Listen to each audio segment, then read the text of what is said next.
If you want to pump your body and expand your mind, there's only one place to go.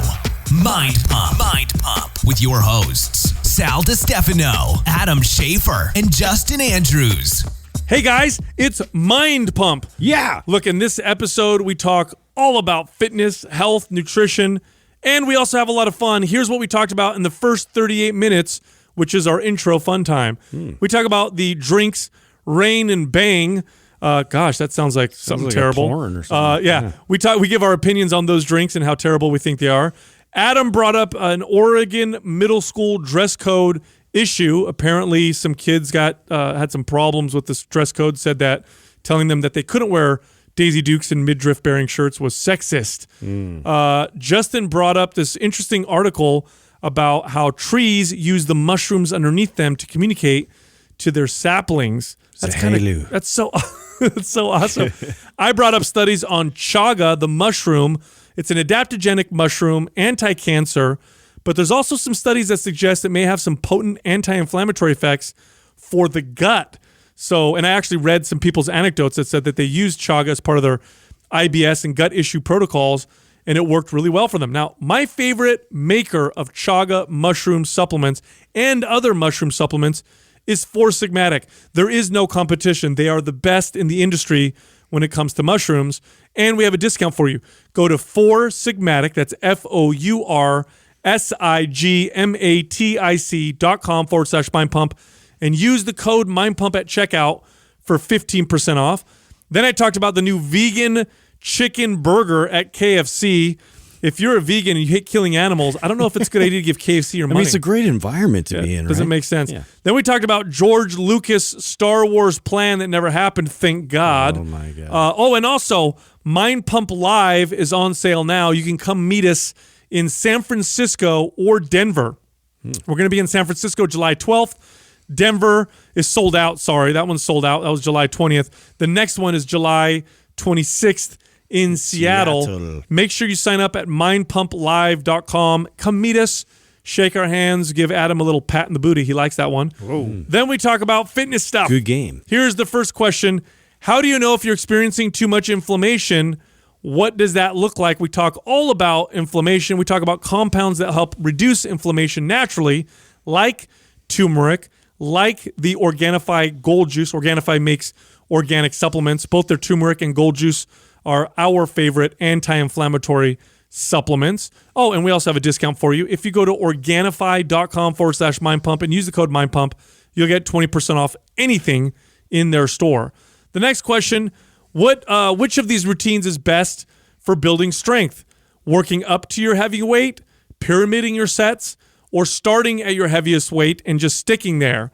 So we give our opinions on all those different methods. Next question, any advice for moms worried about getting sagging tummy skin? Is there anything that you can do to prevent sagging skin? Believe it or not, there are a few things you can do to prevent, and maybe there's a couple things you can do to help treat sagging skin.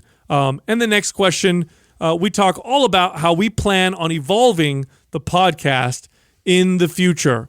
Also, this month, MAPS Strong, what's turning out to be one of our more popular programs, phenomenal for muscle building and metabolism boosting. So if you want to boost your metabolism to get leaner and stay leaner, or if you just like to be strong, obviously we named the program MAPS Strong. This is the program for you. It's 50% off. You have 3 days left. That's it, 72 hours, and this promotion is over. To get the 50% off, you got to go to mapsstrong.com, MAPSSTRONG.com, and use the code STRONG50, STRONG50, no space, for the discount. It's like the douche horn. Yeah. That's the douche It's sound. like the douche call. It's like douches unite. and then they all of a sudden start walking in with their shades indoors. Where's my Red Bull vodka? Where's the energy drinks, man? Speaking of energy drinks, what was the thing you were bringing up, Sal, about the Bang and the Rain or whatever like that? Oh, someone's just, I'm getting asked about them. Oh, really? Yeah, like, what do you think about them, and are they good? They're everywhere now. Yeah, Rain was the answer to that, right? Because Bang became so popular. Yeah, what? So didn't Rain? I think Rain's Monster. I brought it up way back when Rain first came out. They actually didn't they get sued or something? Yeah, they got in trouble because they made it look just like identical. Yeah, to the like all the flavors, the coloring, everything was like the same. Yeah, it's like a fuck you. Do you remember? Do you remember when we went? I think it was you and I, Sal, that when we went to the LA convention, we spoke down there a couple of years ago, and the Bang setup they had there. Do you remember that? Yeah. It was like I've seen that. They have like a stage. They have like stripper poles. Yes, they had like all the lights going. It's so ridiculous. And you're like, what? You're at a fitness convention. What am I watching? It's so well. It's a winning formula if you think about it. Yeah.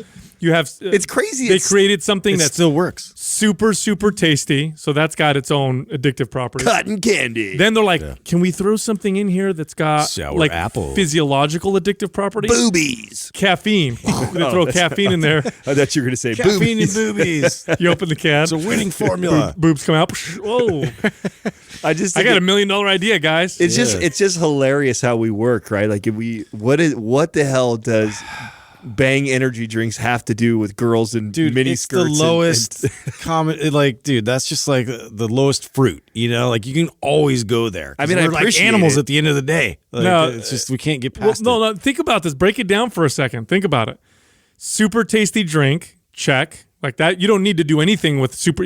If something just tastes good, people are going to buy it. Ooh, I like it. Then they throw in caffeine, which caffeine makes you feel good. It's hype. It makes you hyper, and it's physiologically. And they give you some weird justification, like it's going to give you like some kind of muscle gain. Yes, and then on top of it, they're like, "But what if people feel bad for drinking this?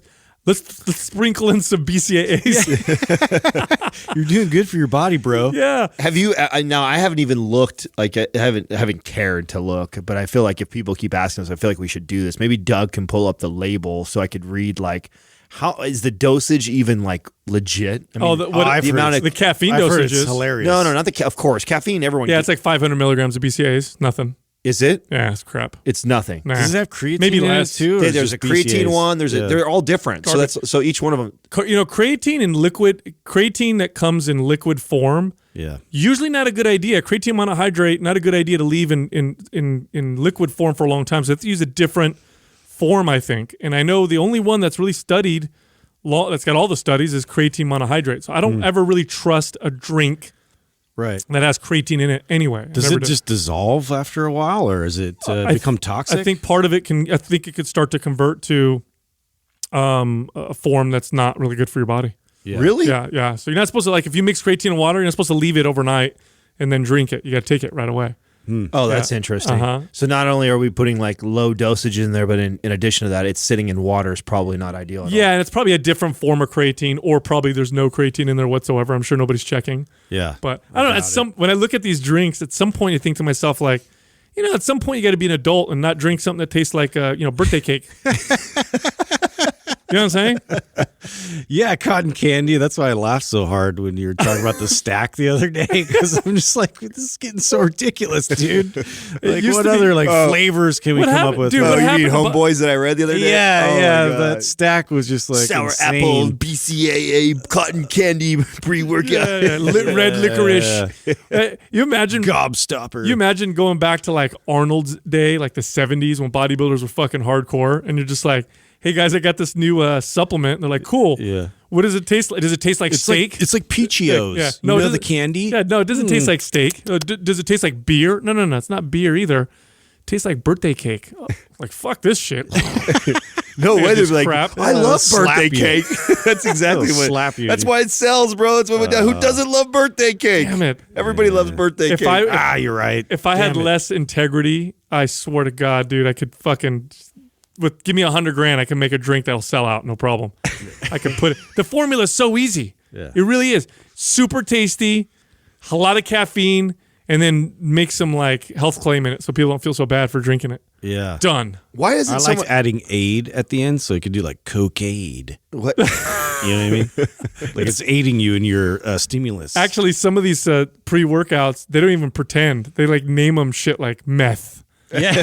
Or, you know what I mean? Like, Yeah, that's crack. hardcore. Yeah. I'm not even lying. I think those are the names of actual pre-workout Wow. supplements. Are they? Yes. I remember That's bold. That was a popular thing. I remember when I was buying a lot of supplements, and the supplement magazines they would have, or in the magazines they had the supplement advertising, and it would be like a bottle, and on the bottle they have like a syringe, and it would be like testosterone 1. Yeah. It's like, what? Like, whoa, this it had like the molecules on it and everything like that. This is borderline I illegal. mean, it worked though, because I totally remember being a Well, kid. you want that shit to be illegal when you're a kid because you think it works. Yeah, isn't that funny? Yeah, I bought this So one. smart. The psychology behind it is so smart. One of the first times I got ripped off ever, I was 15 or 16, and I, of course, I read all the bodybuilding magazines, and in the back, they would have like these small ads for supplements.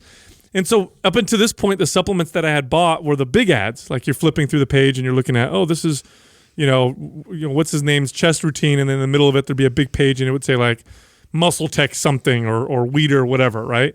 But in the back of the magazine were the small, sketchy looking ads. Yeah. And as I got a little older, so now I'm like 16, I'm starting to think, because I've already tried the other shit. I've tried the Mega Mass, I've tried the whatever. I'm like, wait a minute.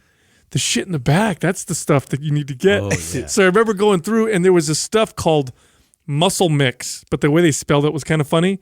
And it was like an ampule. Yeah. So it looked like a glass ampule, and it was kind of half full. I remember these. Do you remember that? Yeah, I do. And then there were quotes in there like, I gained 30 pounds in 3 months. And, I had stretch marks so bad I had to warning. stop. Yeah, all these warnings and shit. Not to be taken. Like, if you don't want crazy muscle gain, don't take this. Stupid shit. And I remember reading it being like, this is the real deal. What do you think? Okay, so And I bought it. The stack that I read yesterday, what do you think? What it jumps out as the most stupid and ridiculous to you? Like when you see fat burners. Right? the fat burners, Testosterone part of booster it. and fat. That- Only natural testosterone. That's what I think. Oh, that too. Fat yeah. burners is up there too. That's a good close second. But I think it's somebody who's taking fucking grams of anabolics. You're already on steroids? Yeah, why? What's what the fuck is that? It's nil at that point. Yeah. It's like you got a bonfire going and you light a match to throw it in there. You gotta add a little. That's exactly what it's a great analogy right there. Yeah. Fucking roaring fire. Let me throw this match in there real Yeah, quick. it's gonna do something. Just does nothing. Adds to the mix. Anyway, yeah, but those drinks are bang is fucking everywhere. Oh yeah, no. Yeah, they're hardcore. It's on at the gas marketing. station now. I know.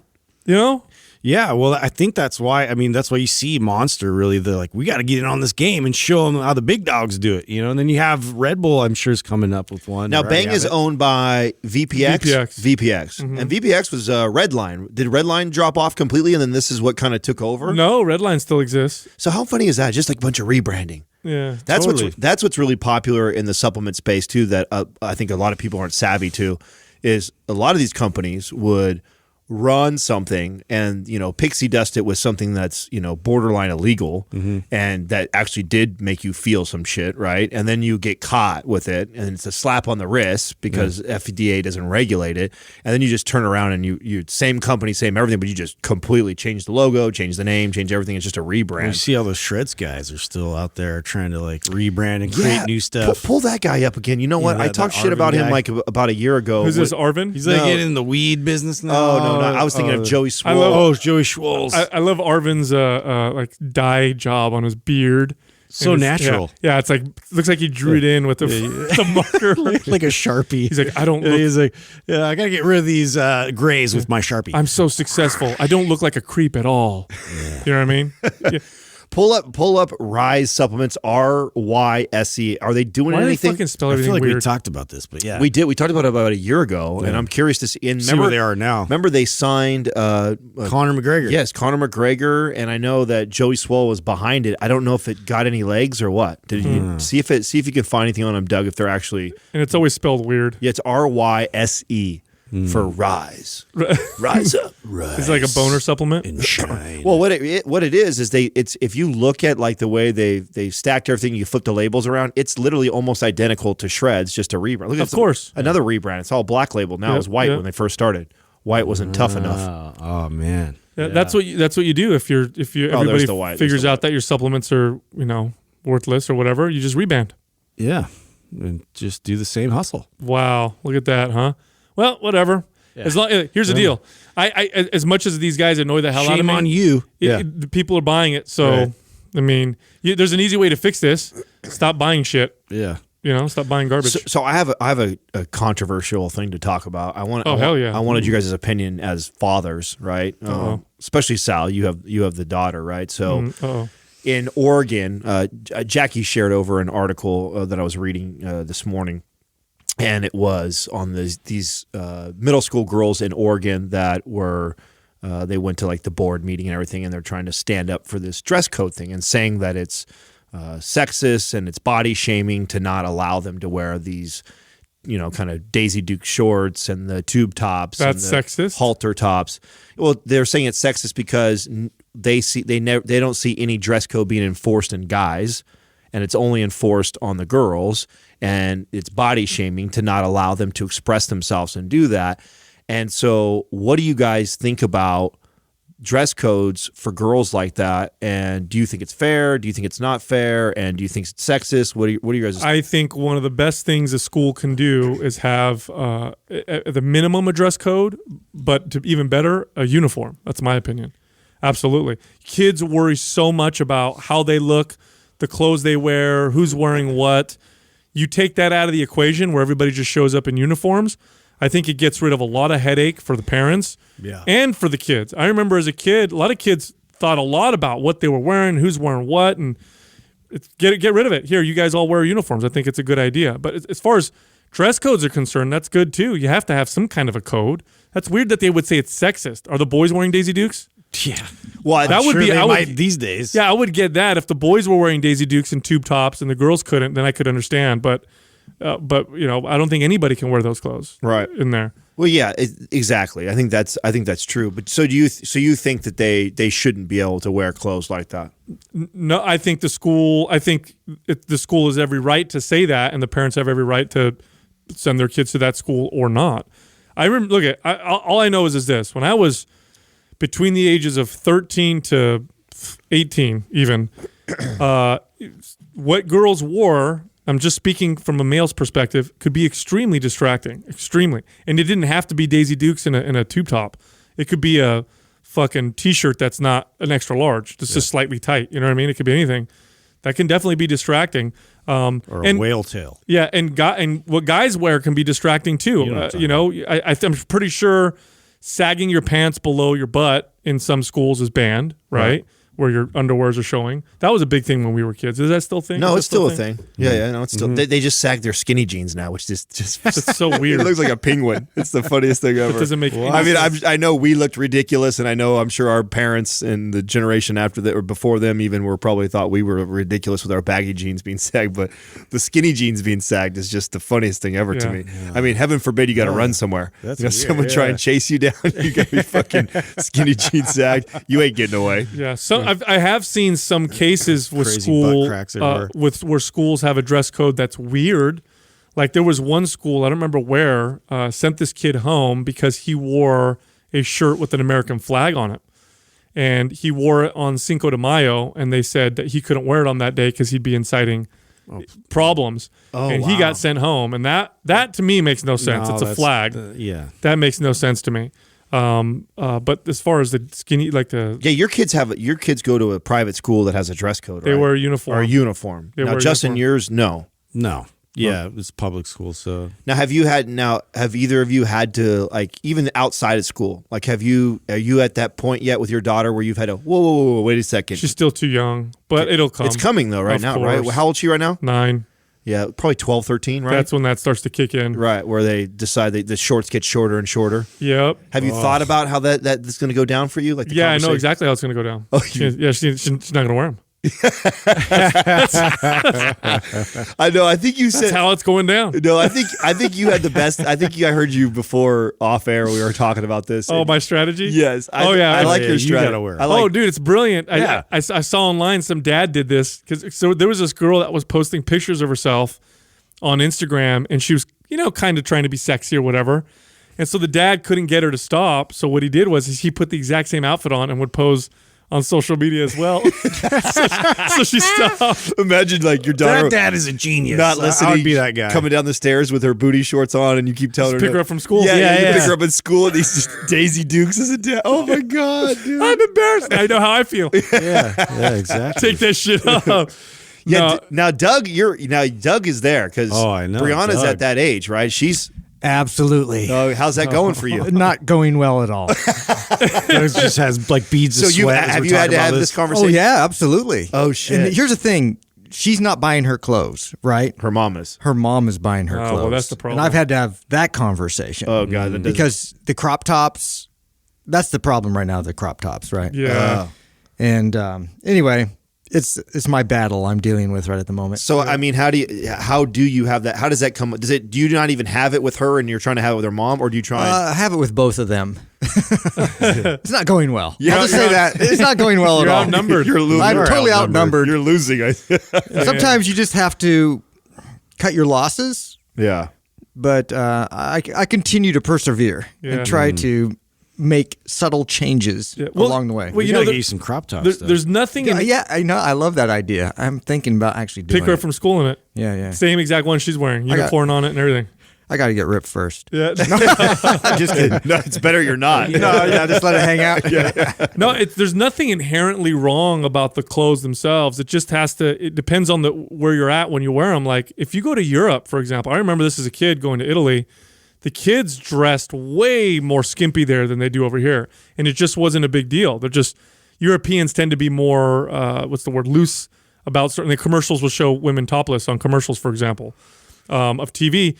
But so over there it's different, but it depends on where you're at, right? Like if you're in Saudi Arabia, you don't want your kid walking around in tube tops. They'll go, it'd be a big problem. You can't even show your ankles. Yeah, so it depends on the context. That's the conversation I have with my daughter when it's going to come. Is I'm going to explain to her, look, you're at this you're at this age, you're wearing these kind of clothes in this area for this kind of context. You'll be calling attention to yourself in ways you might not want that kind of attention. I think that's the way to say it. I think someone in the school or a teacher, I think made the mistake of saying that you're asking for it by wearing something like that. You have to, I think that's what triggered. That's wrong. Right. Yeah, that's wrong. You're asking for it implies that the kid is consciously asking for that kind of bad attention. Right. They made. I think they went further even to say too that it encourages rape culture by wearing clothes. Yeah, no, that's terrible. By wearing clothes like that. So I think that's where it got all the uproar and the girls trying to defend dressing like that. Nah, it's a terrible attitude. The real attitude, because most kids that do that, some of them know what they're doing. I'm sure some of them know the attention they're getting. But some of them are just innocent. They think it's cute, and oh my god, I look good, and it's whatever. It's probably more about fitting in. For them, and they get a little bit of attention from like the boy that they like, which is innocent, and that's what we all wanted, right? We all wanted attention from the opposite sex at that age. But they're innocent to not know that they're getting attention from creeps and fucking adults and weird dudes or whatever on the street. That to them is, they might think like, "What are you talking about?" Because their interaction with older men is their dad, their uncles, and if they're good people. They're not thinking to themselves, I'm going to go to the store and some creep is going to look at me kind of weird. Yeah, no, their intention's probably just innocent. It's totally. Just like as a adult, you see like more of these like potential predators out there, and so you're trying to shield, in the best way you can. God bless you. I'm so glad I don't have to deal with this. Oh man, and I'm glad I'm having a boy first, bro. Glad I'm having a boy. The worst first. I'm gonna have is like they're gonna dye their hair and have a mohawk or whatever. My youngest already had a mohawk, and he started that whole thing. In his class, and then he got a couple of his friends like wanted to do it, and then he's like, oh, I guess I'm not gonna do it anymore, and so he's just kind of like doing stuff like that. So I could see him like going to school some crazy outfit or whatever, but I'm like, well, I have this inner like old school Sicilian dad in me that just every once in a while wants to come out, and I don't know how I'm gonna react when my daughter's 14, 15.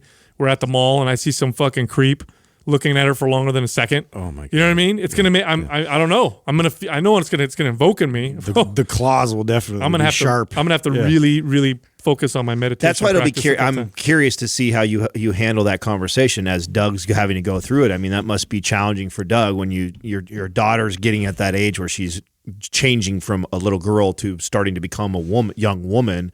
And wanting to dress kind of sexy and provocative. You got it. Yeah. Fucking third time's a charm. Provocative. Yeah. And I can't imagine how challenging that is going out with her and going to the mall or going out to eat. And there is something inherently different about when you're a dad with your daughter versus when you're a dad with your son. And this, whatever, it might be controversial, but this is true. There's this natural, instinctual kind of feeling that you have, like thinking about my son going out on dates.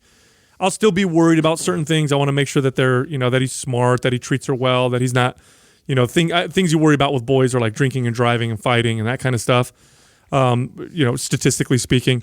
But I can tell I'll feel a little different when my daughter goes out with the boy at 16, 17 years old. I'm just going to feel more protective, maybe because I'll feel like she's more vulnerable, or I don't know. I know a lot of households that actually have different standards and rules for the boy and girl. Yeah. And I know that's controversial for a lot of people, but some are just like, bottom line, like, hey, your son was allowed to go out and go do those things before you were, just because I know that I've raised him well, and I know that he's going to behave himself and be a good young man, and so I can trust that. I don't know who you're going out with. I trust you as my daughter, but I don't trust a 16 or a 17-year-old boy. Yeah, and guys can be fucking, you guys know, we know how guys can be. So I get that. I think it's more of an individual basis. I think sometimes parents get caught up in I have to treat my kids exactly the same, which doesn't make any sense. The boy girl thing, sure, that's a difference, but there's bigger differences that are more individual.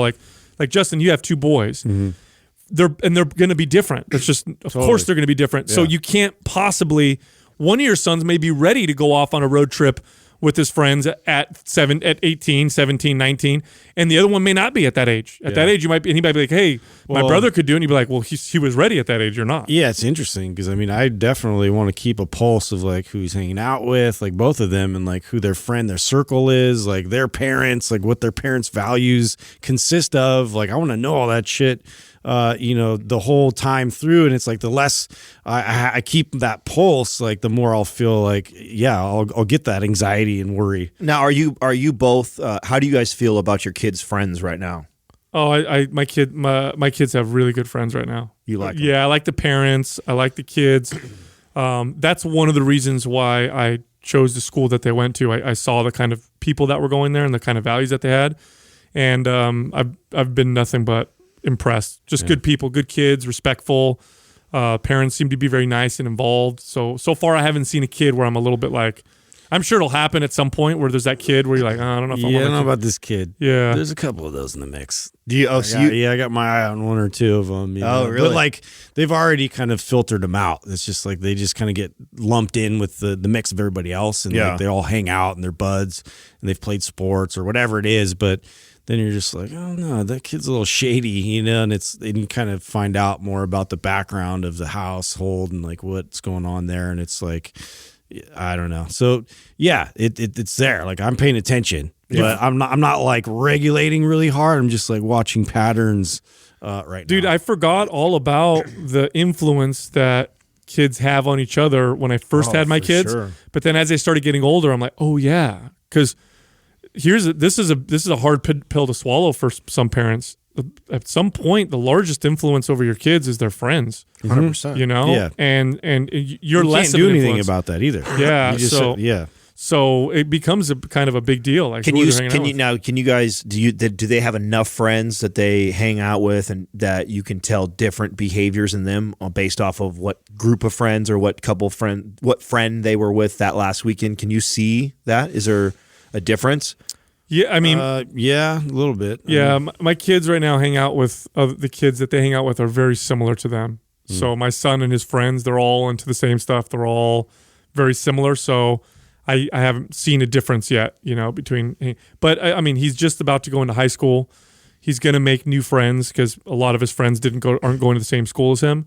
So we'll see. We'll see what happens. Yeah, that's when this stuff really starts to ramp up. Yeah, we invite our favorites over a lot, and have them hang out more. That's our strategy. You don't invite the other kids? yeah, we invite those me and Courtney like the most. Yeah. Dude, what you were telling me earlier, Justin, about how trees are using mushrooms to communicate to their saplings. Yes, the fungus. So like the mycelium covering over the forest floor. They actually use is this like crazy, like almost like the internet, this world wide web of communication. They could also send nutrients to like they have saplings close by. They can actually like allocate resources, from the soil and everything else, and like through the mycelium actually deliver it, and also help out other trees. And on the flip side to that, they can actually like deliver like toxic material towards plants and things in the area that they don't want around. What? I knew Avatar was accurate. Yeah. Right. Zahelu. I was tripping out on that because I mean, there's just so much there. Like I think Makes sense. Yeah, it's like a life form at the end of the day. I mean, they're trying to survive just like us, and there's benefit. They're trying to help each other out, which I thought was interesting. Like there's actually like they're finding like parents in a sense, like helping out like their kids, on that level. So they're literally, you have a tree, it makes saplings, right, on the forest floor, kind of far away or whatever. And it's literally using the mushrooms on the floor of on the forest floor as a internet to communicate. This sapling needs more nutrients. This one needs more nutrients.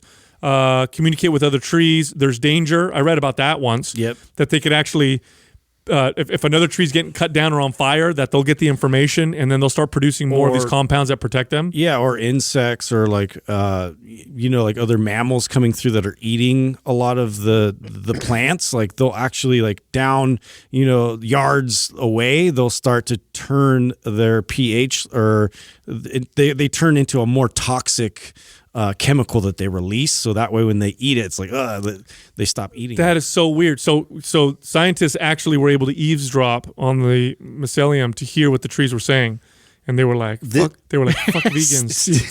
We hate vegans." They keep eating us. Like we're conscious too, man. Like this would actually be a really fun conversation with Taro. We gotta have him back on, because he would probably geek out on this. Oh well, I mean, he did bring some of this stuff up. He did bring in our episode. Well, speaking of mushrooms and taro, I just read about chaga. So chaga is one of the, like, they call it like the king mushroom because of its broad effects on animals and on humans. In Chinese medicine, chaga is used as an anti-cancer nutrient or food or herb, if you will. A mushroom, I guess, would be the most accurate way to put it. And the anti-cancer effects are pretty wild if you read the studies. But some other studies that I read that I wasn't familiar with. So I know chaga's got anti-inflammatory effects, but in particular, it seems to have anti-inflammatory effects for the cells of the gut.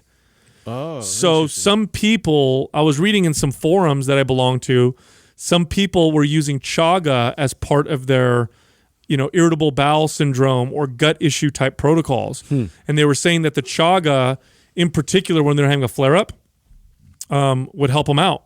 So when their gut was kind of going off and they were having kind of this rampant inflammation of the gut, they would start supplementing with chaga, and they found that it helped. Now, the only study that I found that was done on chaga and gut health or gut cell with inflammation was in vitro. So it was not a human study. But the anecdotes that I'm reading online seem to support that it does help with inflammatory type gut issues, which is really cool, right? Now you use the 4-sigmatic chaga more than anybody else. How often are you probably including it into your routine? The one that I use most is cordyceps. I use that pre-workout. Almost every workout? No. If I'm going to go to the gym and do a high volume, high stamina workout, and especially if I plan on being in the sauna afterwards, so it's just going to be a long, grueling type of workout, then I'll take cordyceps about an hour before. And the reason is because I notice a difference. I notice I have more. It's not stimulating. It's not like caffeine. It's almost like just more stamina. You said. I don't. What's the word? I don't overheat as easily. The same thing with the sauna. Like I'll take it, go in the sauna, and I'll just chill in there. In fact, I can't wait to run at that fucking dude again at Club Sport. I haven't seen him in a while because I go at night, and I used to go in the morning. But if I find that old Chinese man that could basically. The guy stayed in the... He's never left, dude. I have no idea how he did it. Yeah, he's still there. I'm getting back into my training, dude. Yeah. The listeners who haven't heard that episode, I don't remember what episode it was, but basically I got out-steamed by this 70-something, 80-something-year-old Chinese man who just very peacefully kicked my ass in the steam room. So you have IBS flare-ups every now and then still, right? Yeah, so sometimes my gut issues will start to come. I'm still sensitive to certain things. And usually I can identify what caused it. Yeah. Sometimes it's just lack of sleep. Sometimes it's stress. I don't know. So now how do you cope with I know that CBD had a major impact with you with that as well. And have you tried to tease out the chaga to help kind of remedy that? I just started reading about this with chaga. So now I'm going to start using chaga for that. The other mushrooms that I use from 4-sigmatic are reishi, which I use sometimes at night to help me relax. And then the lion's mane, occasionally I'll use that with caffeine. So there's nothing that you use like every single day. It's you kind of use as needed. The one I use the most is cordyceps, and then second I would say is probably lion's mane. I love that with caffeine, but nothing daily, nothing every single day. That's not to say you can't take it every single day, but I find supplements have a better effect when I take them. Even caffeine. I only use caffeine for my 3 hardest workouts during the week. I just feel it better that way. If I use it every day, it starts to lose its effect. You know what I mean? Yeah. I agree with that. Anyway, speaking of plants, do you guys know that there's some KFCs in England that are going to be making vegan chicken sandwiches? Dude, what is the point? What's the point of that? How do you do that? How do you do that? If you're a vegan, do you like really like want to go into a facility like that? Dude, that's what I was just going to say. So it's a trial, and it's going to be a vegan chicken burger. Oh, dude, this is going to be a massive flop. Yeah, I don't know why they call it chicken, because it's not. It's obviously super highly processed vegetable, and plant and grain products seasoned and added chemicals to make it taste like a burger, like chicken or whatever. Yeah. But I was thinking what you're thinking, Justin. If you're a vegan, if you're a hardcore vegan and you're against, like, you don't want people to kill animals, why are you giving KFC your money? Yeah. Doesn't that seem kind of fucked up? Yeah, it's weird. I mean, it's the same thing with the burger that they did that's so popular right now. The ultimate burger that's going on, or the impossible burger that's going on. I don't think real vegans, maybe I shouldn't use that term, hardcore vegans are going to those places. And I think they're just trying to capitalize on the fad. Yeah, it's trendy. Yeah, the trend of it, right? Yeah. Because it's like it's almost like I'm against guns, so I'm going to go buy, I'm going to go give money to Smith & Wesson for, I don't know. I'm going to go get a water gun. But pay Smith & Wesson. Yeah, but like, at a facility where it's like an armory, Yeah. You go to an armory for a little squirt gun. Yeah. Who kills more chickens than KFC? Yeah. I was going to make like an abortion reference, Foster but farms. I'll keep it to myself. Good. I'm glad you didn't, Justin. I know. That would have gone on a dark path. But thanks for bringing it up. Yeah. Justin. Yeah. I think I know something you don't know about Star Wars. What? Yeah, That's might. That's not possible. Hold on. I know. He might know. Yeah, I don't know. I don't know, man. Like that's going to be insulting a little bit. So I read you should be that embarrassed if this is true. that George Lucas talked about what he did have planned for Star Wars 7 through 9. Not that he's going to do it, but what he had planned. Well, he can't. I mean, it's already happening. Right. Did you know what he was going to do? I mean, he wanted it to be way more based off the Skywalker family.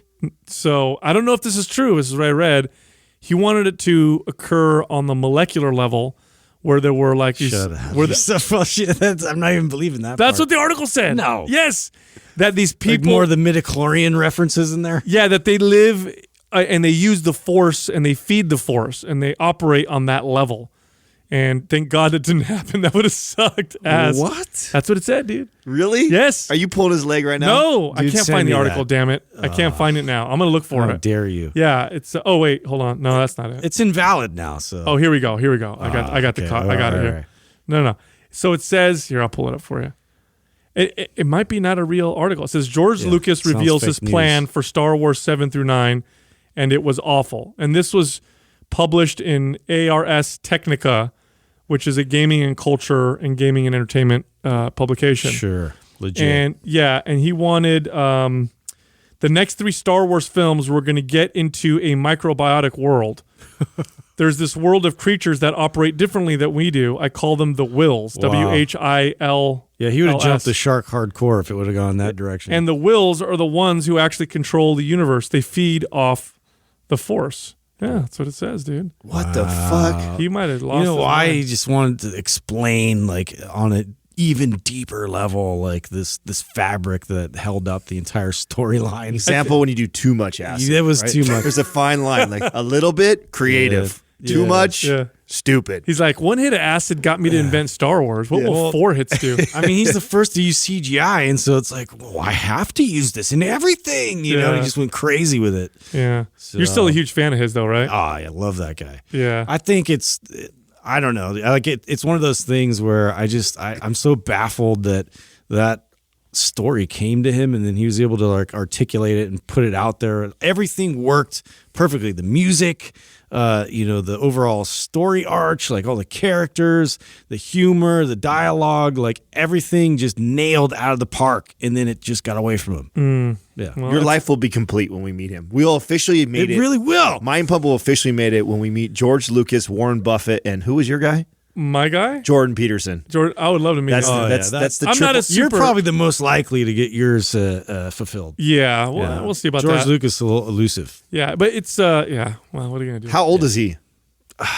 He's got to be up there in like the late 60s, I would imagine. Oh, I thought he was older Almost than 70. that. Yeah, I thought he was older than that. Where were we where we were talking to someone and we, Justin was like, yeah, was vaguely interested in the conversation, but not super into it. And then the person's like, oh, I work for Star Wars. And then, Yeah, that was at our last event. yeah, and then Justin's like, bing, hello.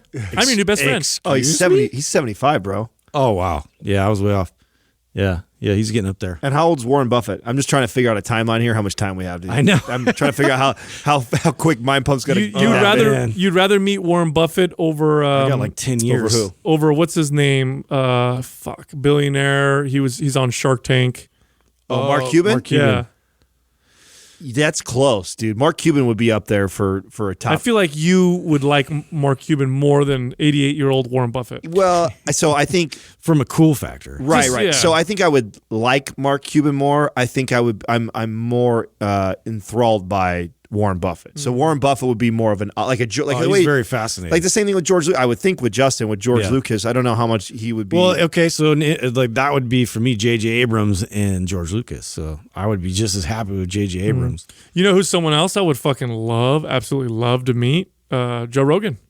Oh yeah, Absolutely. I think we're all. well, that'll happen. Well, I mean, and I think we'll all hit it off. from a like in common perspective, the guy loves working out, jujitsu, obviously podcasting, like it'd be all a my great favorite things. conversation. Yeah, it's Yeah. like fitness and nutrition, and he likes talking about the same stuff. So I feel like we'd be like buddies. Yeah, no, and plus I think he doesn't know he's a libertarian, and I think you would help him figure that out, right? He says he's liberal, but he's not. Yeah. He is in some stuff, and some stuff he isn't. It's funny because some people think he's too conservative, other people think he's too liberal. I think it's hilarious. Which is why you doesn't- think he falls in the He's middle. not in a camp, and that's what I love. I love people like that. It's like, let me take whatever you throw at me. Let me evaluate that like case by case. Yes, have your own ideas about each thing. You don't have to fall in the. That's where I'm You don't at. have to agree with because I'm conservative, I have to agree with everything that conservative. No, you can be on. You can agree with some stuff. You don't dictate what I fucking think. No, he's like that for sure. And we're separated by like 1 degree by like 10, 15 different people. Like that's only a matter of time before that happens where we're at the same place. And Yeah. Right when that happens, we'll meet Kevin Bacon, just because that's how it goes. Yeah.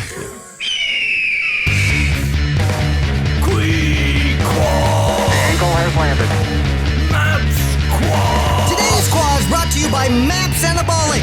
If you're looking to maximize your overall muscle and strength, MAPS Anabolic is the perfect place to start. With a full 30-day money-back guarantee, there is absolutely zero risk. So what are you waiting for? Go to mindpumpmedia.com and get started today. It's the motherfucking quad. Eagle has landed. First question is from Mom Spaghetti 88.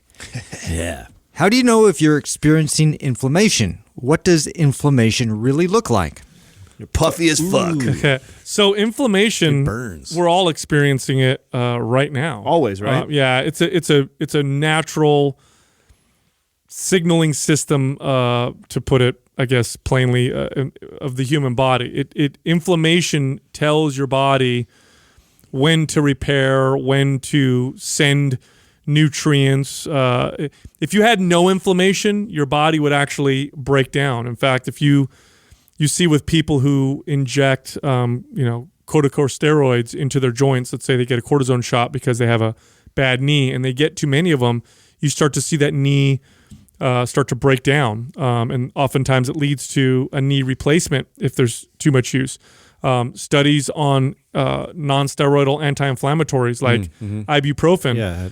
Advil. show that if you use them too regularly, like they have studies with athletes, if they take them too regularly, that they'll experience less pain, but over time their joints actually start to degrade faster. And Limits athletes their muscle ability, right? Yeah, to build muscle. Yeah, and athletes who lift weights who take anti-inflammatory drugs reduce the muscle building signal, and so you see them get less strength gains and muscle gains from being on too many anti-inflammatories. So that being said, I had someone DM me the other day about Organifi's turmeric and asking like how exactly do we use it? So how do you recommend, since inflammation isn't always bad and there's obviously a positive side to it, where is it too much, and then where do you use a supplement like turmeric to help with inflammation? Well, you have to first off ask yourself, well, too much inflammation looks like this, okay? And it can look like other things as well, but it can cause you to have to feel depressed. It can cause you to have low motivation, low energy. Of course, the obvious things like stiffness, achy joints, pain, gut issues, skin inflammation to where you're looking at your skin and it's red at parts. It looks like it might be, chafed or whatever. Those are the obvious signs of inflammation. Here's the thing. When you're having those types of signs of inflammation where it's too much, like why am I just so stiff, or why are my joints hurting all the time, or why do I feel so down and depressed, or why do I feel puffy in my joints and under my skin? You have to ask yourself why. Just getting rid of the inflammation, it does get rid of some of the symptoms of the inflammation, but you have to ask yourself why. Like, why does my knee chronically hurt? If I take anti-inflammatories, it'll make the pain go away and the inflammation will go down. But whatever I was doing to cause that inflammation in the first place, I haven't changed it. So you have to figure that out. And in this case, it may be poor muscle recruitment patterns. Maybe I have something wrong with my joint. Maybe I'm just moving, poorly. Maybe I'm overusing a muscle or a joint.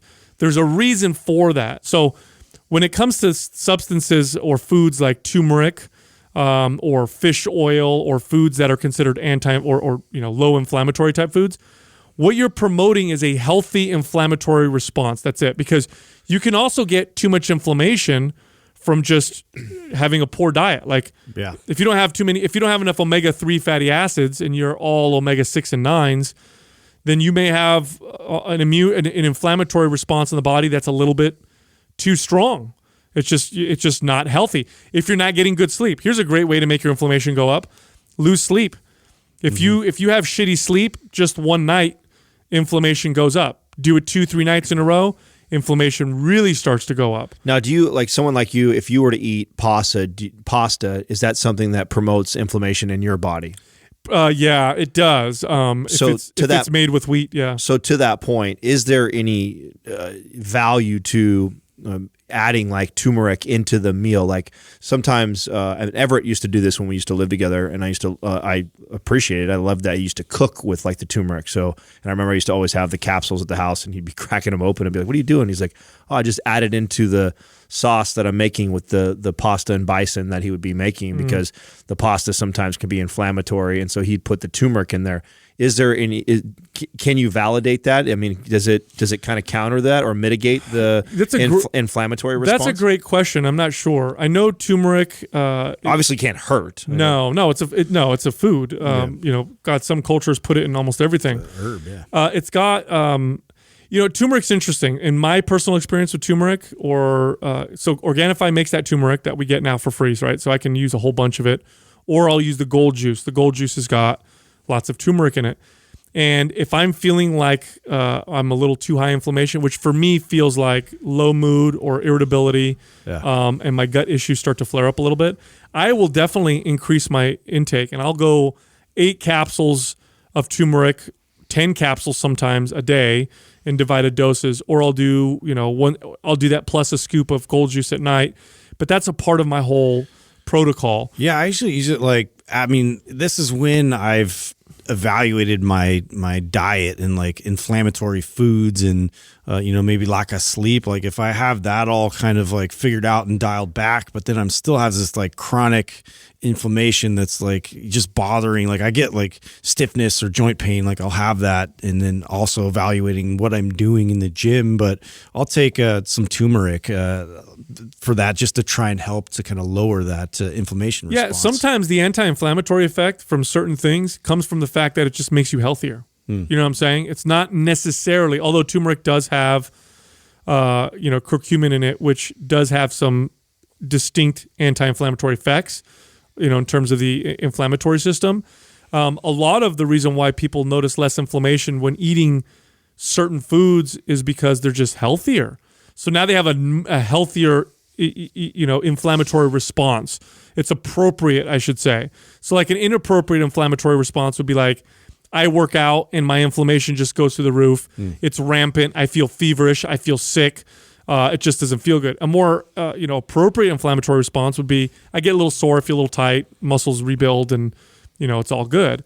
So it's not about blocking inflammation as much as it's about having a healthy, natural, inflammatory response.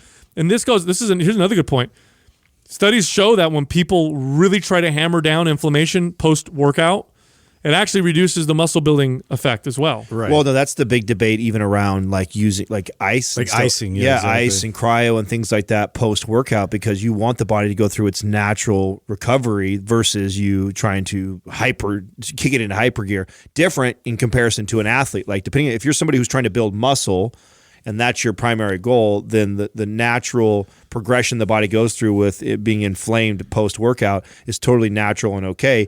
The person who is an athlete who is trying to perform the next day doesn't care that much if they build an extra pound or two of muscle. It's not a big deal. Yeah, the only time I really would ice is like double days where I'm just trashed from the first practice, and I know I have to go back in a couple hours. Like I was like icing my joints. I was sitting in the ice bath just to like hope that I could recover so I could get like proper movement again in the next like practice. Right. That's the key now. The key is to weigh them out. So what is more valuable to you? Is it I'm working out appropriately, trying to build muscle, or is it that I need to get more workouts in? I need more practice in. I need more technique drills. I need to train more. How can I utilize tools to allow my body to take more punishment? In which case, icing your body post-workout makes perfect sense because you're tipping you're already over the line.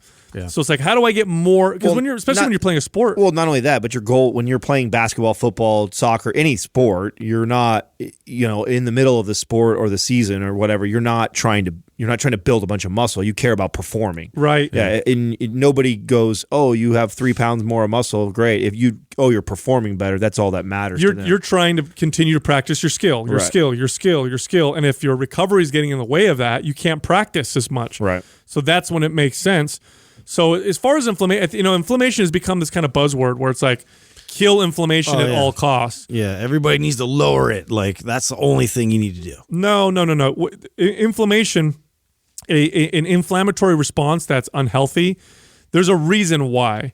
So it's not just about lowering inflammation for the sake of lowering inflammation. It's figuring out what's causing that inflammation to be unhealthy in the first place and then addressing that. That's the key. Next question is from Kyle Lussman. Which of the following routines is best for squats, deadlifts, etc.?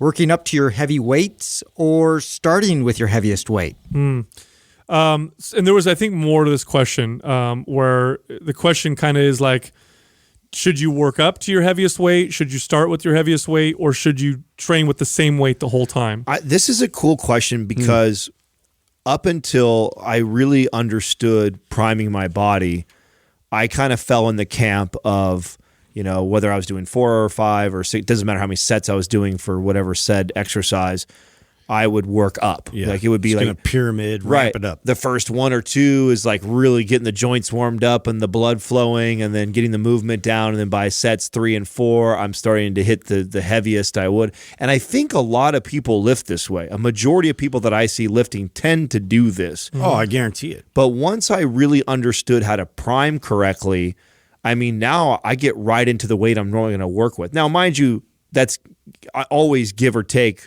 5 to 20 pounds north or south, because some days you're in a groove, some days you're not in a groove, or you're feeling really good. So, that doesn't mean the second set is probably where I'm right where I want to be. So, but I have an idea. Like I know about how much I'm bench pressing right now. I know what 5 reps is hard for me. I know what 10 reps is hard for me. And so I could prime myself, get right into it. And after maybe the first set, I'm already with the working set the working weight for the next sets. Well, if we negate the warm up, okay, so if we forget the warm-up, which is either priming or warming up, however you warm up, and we're talking about work sets, there's value in both scaling your weight up, starting heavy and going lighter, pyramiding, which is where you go low to high to low. And then there's also value in just picking a weight and doing the same weight for all of your sets. Right. And the value is higher for whichever technique you're going to use if it's a technique you're not currently using. Right. Just like with anything else. Yeah, exactly. I remember the first time I learned this, I always pyramided because that's what I read in the magazines. I would warm up, and then once I was warmed up, I'd start with whatever weight I started with. I would move it. I would go heavier and heavier, and then I go all the way back down to the start. Yeah, and I go lighter, right? Yeah. And I did that because that's what all the muscle magazines said. Yeah. And then I read about, I don't remember what it was called. It was either German volume training or something like that, and they said that you should pick a weight, pick a number of reps, and do that the whole time. And which is kind of challenging, right? Like, okay, I'm going to pick a weight that I can do 15 times, but I'm just going to do 10, but do 5 sets. By the 5th set, it gets real hard. And I had great gains doing it. Now looking back, I know why. It's because I always train differently.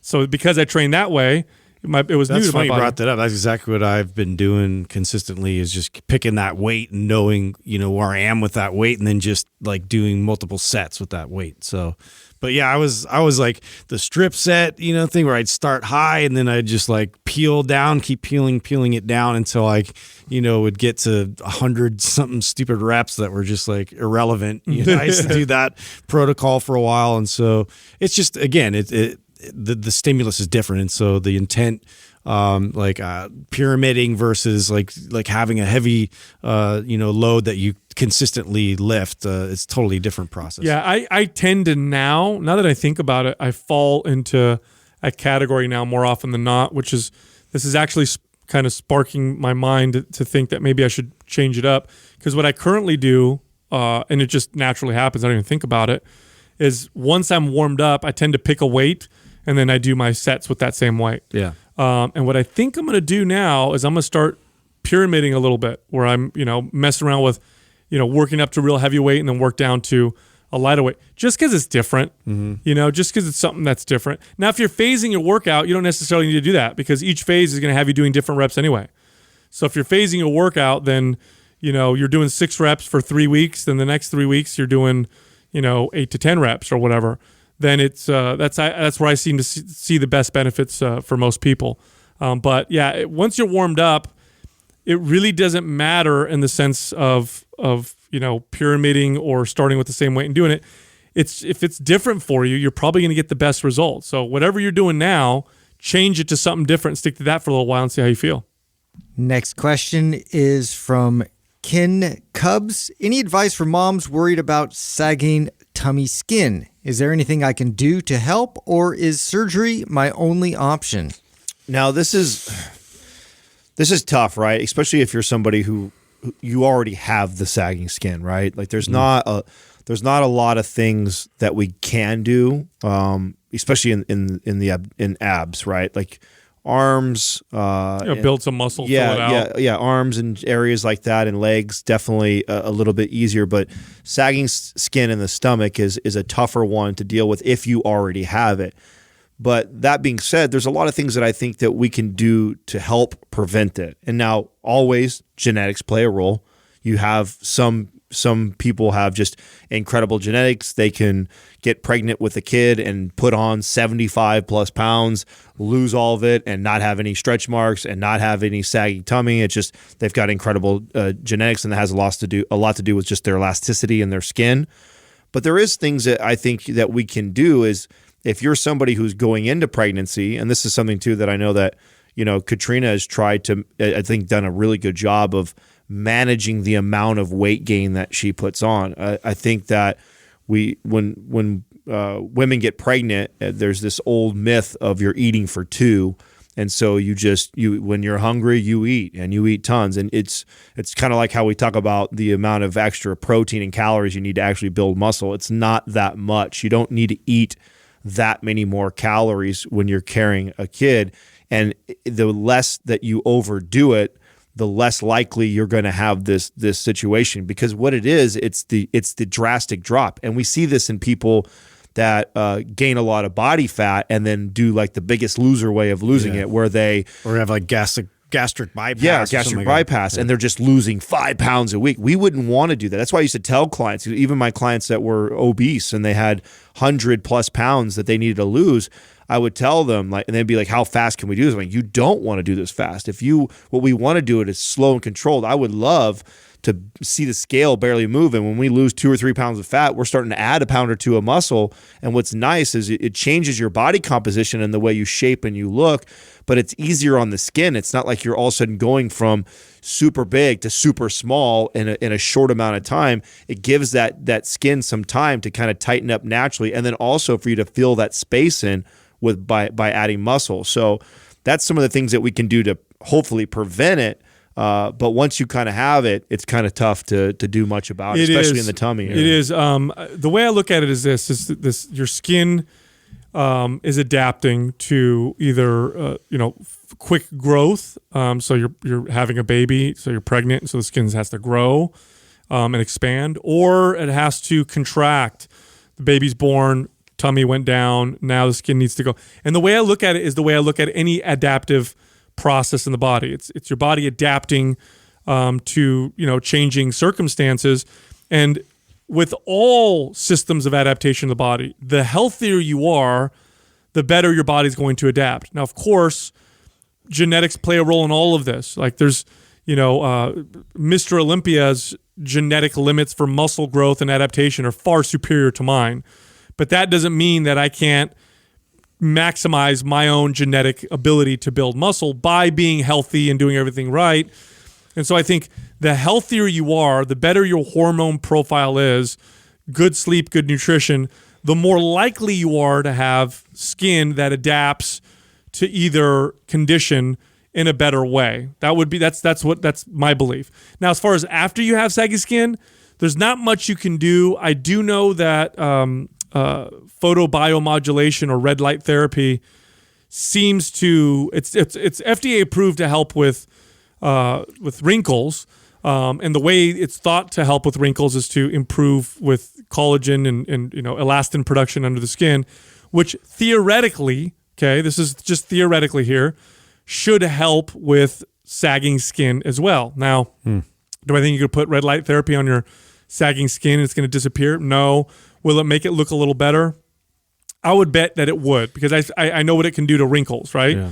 So I would bet that it would make it better, but I don't think it's going to be a miracle. I didn't even think about that. That's a good point. Yeah, there's a lot of products out there that are like trying to target this, especially like the stretch mark with creams. It's a pain point. That's why. Right? I mean, is there any creams that has any kind of value and does anything other than maybe like help with the discoloration? Yeah, there's a couple FDA approved creams that seem to help with the appearance of stretch marks, but a lot of that's genetic. Like did you guys get stretch marks from working out? Oh yeah. I had in my chest and under my armpit. Yeah, I had massive ones under my armpit. Yeah, same here. I had them under my shoulders, under my arms. I had them around my thighs, my thighs even. Dude. Yeah, big time. And so I mean, God, if I had a baby, I'm sure I'd be covered in stretch marks. Now mine eventually went away though. So they were massive. They were like this and probably that thick and really, really big. And it was because I remember because I was pushing the weight and gaining really fast. Fast. There's a window where, I got a lot of growth. Over years, though, that's gone away from me. Like you can't, I mean, you could still, like if you were to inspect it and I were to lift my arm and you could tell, you could tell so there, but same here. As obvious as they weren't. Yeah. So it's like, mine, so you could still see. It's like mine. Yeah, you could still see it there, but it's nowhere near as bad as it was when I was really pushing the limits on putting size and weight. It is crazy how some people just don't get them at all. I mean, my ex-wife had 2 kids, gained a lot of weight with both of them. She held a lot of water. She was tiny, and had zero. Didn't get any stretch marks. Neither did her mom. My mom. Stretch marks with the kids, and I obviously get stretch marks from working out. So if I were a woman and had kids, I'd get them as well.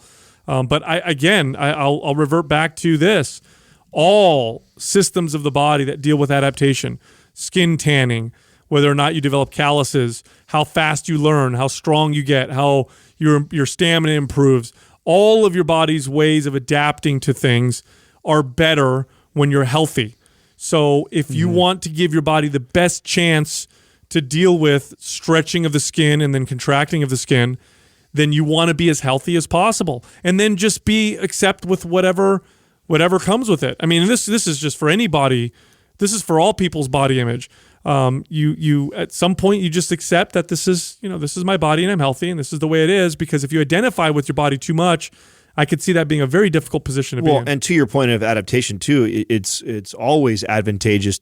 Slower is better than faster, because just like the suntan analogy you always give of going outside and just trying to bake in the sun to get tan, you're far better off less time over time than you would be trying to burn your skin to get tan. The same thing goes for losing weight when you've put on a bunch of weight, whether it be from a pregnancy or just putting on extra body fat. You're always way better off by doing it slow and gradual and less likely to see some of those issues. Mm-hmm. Next question is from Hooligan. How do you plan on evolving the podcast in the future? We talk about this a lot.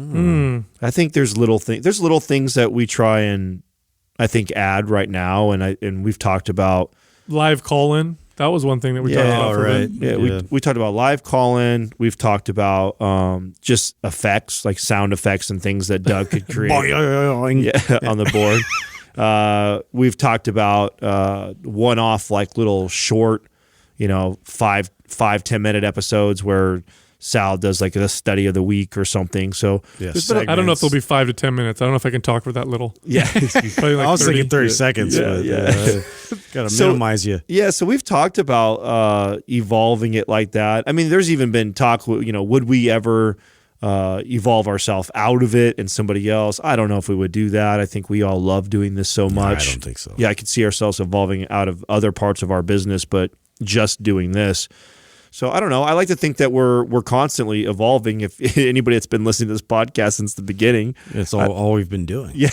I like to think we sound a little bit different than what we did in the first year. I'm really focused on just that we keep getting better with our interviews. Right. I would like to at some point be known like Howard Stern was, or Joe Rogan, or Barbara Letterman. Walters or David Letterman, like some of the great interviewers of our time. I would love to at some point be known for our interviewing skills, where if a celebrity, a movie's going to come out and people want to know what they were doing for the workouts, like they have to get on Mind Pump so they could talk to us about it. I think our interview skills have gotten a lot better, but I think to get to that level we'll have to continue to evolve, because those guys are Howard Stern was, his ability to get people to talk about crazy shit. He was a master of unmatched. That. Yeah. I mean, absolutely unmatched at what he did. Whether you like him or not, you have to admire, how he's able to do that. I would agree with that. I think instead of trying, and I think that's why we haven't done some of these things like the call-ins and adding another episode and doing all this other shit, is because I think we still want to continue to try and perfect our own craft. Get better. Yeah. So I think that to me that's more important. It's more important. I'm with you, Sal. Like I want to be known as somebody who can do these interviews that I can't wait till Mind Pump interviews them, because they're going to get something out of them that nobody else will done. And I feel like there's been glimpses of that. I think we've definitely come a long way with our interviews, and the type of guests that we're getting and the quality of interviews that we're getting, I think is evolving and changing. So. Yeah, and I think these little concentrated episodes have been something like recent that have been working well. And I think too that we have put up some visual now on YouTube where we are actually showing some bit of the podcast, which we didn't really want to do forever, because it's like 3 guys sitting down and talking, check out this action, where I think we're going to have ideas in that direction of like maybe spicing up some of the visuals around here, and then at least having more of it live on YouTube. But, other than that, I think it's refining the process for sure. I think more important is not the evolution of our podcast, but is the evolution of podcasts in general. It's still a bit of a wild west. The barrier to enter is very low. You have a lot of people starting podcasts every day, but at some point soon, relatively soon, podcasts will be the way people consume audio information. It'll be the way. Besides music, if anybody wants to listen to anybody talk about anything, it's going to be podcast. It's not going to be any other way. And how's that going to evolve podcasts? Well, you're going to see big money and big talent being invested in this space where And we talked about this recently. Like, would we have been able to gain any traction being as raw and as rough and however we were, inexperienced as we were when we first started? Would that work if we started today? I don't know. Definitely not in 5 years. You know what I mean? In 5 years, it's like if you don't have like amazing sound, professional, you're talented. I don't know. I don't know how it's going to work. I feel like it's already starting to get that way. Mm-hmm. I mean, it seems like every day I know somebody else who's starting a podcast, and just it's tough to get traction. But it was tough for us too. It was a long time before. We were super naive. Yeah, we were super naive. That was good. Yeah, we had exactly. We had no idea. Like, yeah, it'll be good. You know what I mean? Yeah, we're good. Your odds are 1 in a million. Nobody knows that. Never tell me the odds. I'm excited for the future of course, podcasts, because that's what we do, but of just all these new mediums, because they're so decentralized. I think they might start centralizing a little bit, though. It's starting to look like it, right? It's already networks are starting. It's already happening. Yeah. So, but you know what? They're having a hard time. I love it because they're trying to get that off the ground and happen, but I don't know how great of traction they're getting. They're trying to create these little networks where it costs you, $4.99 or whatever like that a month, and then you have access to these. No, you already let the toothpaste out. Yeah. Like I don't really see them being able to put it back in. Yeah, I just don't see. Yeah, thank you for finishing that. You're welcome. Exactly what I was going to say. Yeah. Keep it simple. Yeah, you forgot the rest? No, that was it. Okay. No, you nailed it. We finished each other's sentences. Yeah, I was like, that's good enough. Anyway, look, if you go to mindpumpfree.com, you can download our guides. They're all absolutely free. You can also find us all on Instagram. You can find Justin at mindpumpjustin. You can find yours truly at mindpumpsal, and you can find Adam at mindpumpadam. Thank you for listening to Mind Pump. If your goal is to build and shape your body, dramatically improve your health and energy, and maximize your overall performance, check out our discounted RGB Super Bundle at mindpumpmedia.com. The RGB Super Bundle includes MAPS Anabolic, MAPS Performance, and MAPS Aesthetic. 9 months of phased expert exercise programming designed by Sal, Adam, and Justin to systematically transform the way your body looks, feels, and performs. With detailed workout blueprints and over 200 videos, the RGB Super Bundle is like having Sal, Adam, and Justin as your own personal trainers, but at a fraction of the price. The RGB Super Bundle has a full 30-day money-back guarantee, and you can get it now, plus other valuable free resources at mindpumpmedia.com. If you enjoy this show, please share the love by leaving us a 5-star rating and review on iTunes, and by introducing Mind Pump to your friends and family. We thank you for your support, and until next time, this is Mind Pump.